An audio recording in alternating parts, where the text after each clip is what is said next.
यत्र तत्र सर्वत्र अपने नियम व्यवस्था के रूप में विद्यमान परमपिता परमेश्वर को प्रणाम और आपको यथोचित अभिवादन।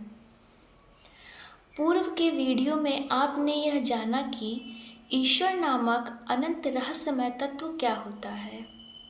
जब आप स्वयं से या आपका कोई शुभचिंतक आपसे यह प्रश्न करे कि ईश्वर, भगवान, परमेश्वर, परब्रह्म क्या होता है, तो प्रत्युत्तर में आप और आपके शुभचिंतक का चतुर्वेद प्रमाणित एक ही उत्तर होना चाहिए। वह यह कि समस्त दृश्य अदृश्य ब्रह्मांड के सृजन, पालन और संहार, उत्पत्ति, स्थिति और समाप्ति का कार्यक्रम एक सुनिश्चित व्यवस्था के अंतर्गत जिस शक्ति के द्वारा अनवरत रूप से संपन्न हो रहा है, वही ईश्वर है, वही परमेश्वर है, वही भगवान है, वही परब्रह्म है। आज के वीडियो में मैं उसी ईश्वर के सत्य स्वरूप का वर्णन करने वाली हूँ। हम यह जानते ही हैं कि जब कोई वस्तु या पदार्थ स्थूल रूप, सूक्ष्म रूप या अति सूक्ष्म रूप में अस्तित्ववान होता है तो उसका कोई न कोई रंग, रूप, आकार, प्रकार होता ही होता है। क्योंकि ईश्वर भी एक अति सूक्ष्मतम पदार्थ रूप में अस्तित्ववान है तो उनका भी कोई न कोई रूप, रंग, आकार, प्रकार होना ही चाहिए। ईश्वर की सत्ता में विश्वास रखने वाले संसार के किसी भी व्यक्ति से जब यह प्रश्न पूछा जाता है कि ईश्वर का सत्य स्वरूप क्या होता है, तो प्रत्युत्तर में वह कुछ ऐसा कह सकता है। समस्त दृश्य अदृश्य ब्रह्मांड ईश्वर का स्वरूप है। ईश्वर का स्वरूप अनंत है। ईश्वर का स्वरूप अत्यंत रहस्यमय है। ईश्वर का कोई निश्चित स्वरूप नहीं होता। ईश्वर तो साकार स्वरूप है। ईश्वर तो निराकार स्वरूप है। ईश्वर तो सगुण रूप है। ईश्वर तो निर्गुण रूप है। ईश्वर के सत्य स्वरूप विषयक ऐसे प्रश्न के हजारों उत्तर हो सकते हैं। ईश्वर विषयक ऐसे प्रश्न के हजारों उत्तर सुनकर आप भ्रम में पड़ सकते हैं और आपके लिए ईश्वर विषयक प्रश्न का सत्योत्तर प्राप्त करना अत्यंत कठिन हो जाता है।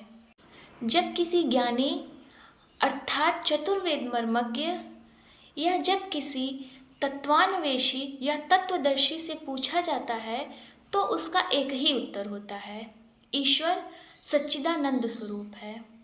ईश्वर स्वरूप विषयक प्रश्न के उत्तर में मैं कुछ और कथन कहूँ, इससे पहले मैं तत्वदर्शी और तत्वान्वेषी शब्द का अर्थ स्पष्ट कर देना आवश्यक समझती हूँ।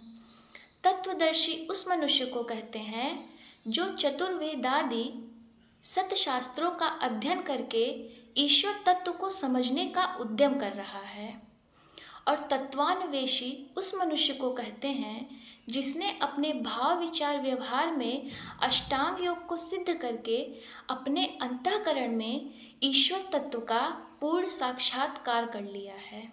तत्वदर्शी हो या तत्वान्वेषी, दोनों ही प्रकार के लोग ईश्वर के सत्य स्वरूप का वर्णन सच्चिदानंद रूप में ही करते हैं।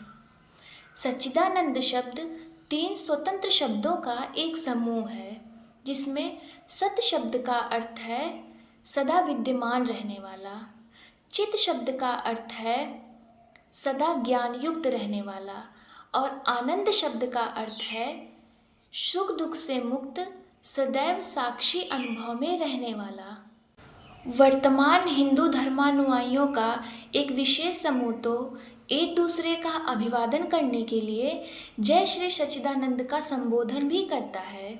यद्यपि कि उनका जय श्री सच्चिदानंद का संबोधन इस तथ्य को नहीं प्रमाणित करता कि उन्हें ईश्वर के सत्य स्वरूप का अनुभव हो चुका है। हाँ, यह अवश्य है कि औपचारिक ही सही लोगों के ऐसे अभिवादन करने में ईश्वर के सत्य स्वरूप का वाचन हो जाता है।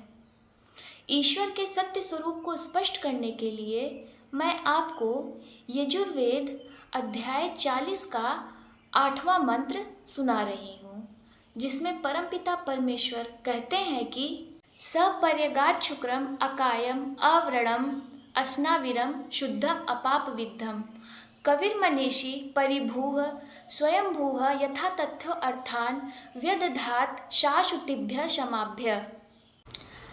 अर्थात हे मनुष्यों, जो अनंत शक्ति संपन्न, निरंतर, सदा मुक्त, न्यायकारी, निर्मल, सर्वज्ञ, सबका साक्षी, अनादि स्वरूप ब्रह्म कल्प के आरंभ में सभी जीवों को अपने द्वारा कहे वेद से शब्द अर्थ और उनके संबंध को जानने वाली विद्या का उपदेश न करे तो कोई भी व्यक्ति विद्वान न होवे और न धर्म अर्थ काम और मोक्ष के फलों को भोगने में समर्थ होवे। परमपिता परमेश्वर के इस वचनार्थ का निहितार्थ को मैं इस तरह से भी कह सकती हूँ कि भूतकाल, वर्तमान काल और भविष्य काल में साक्षी रूप में सदा विद्यमान परमपिता परमेश्वर हैं और परमपिता परमेश्वर सच्चिदानंद स्वरूप हैं। स्वस्थ, सुंदर और सार्थक जीवन चर्चा परिचर्चा क्रम में आज बस इतना ही। शेष आगामी वीडियो में। ओम शांति शांति शांति।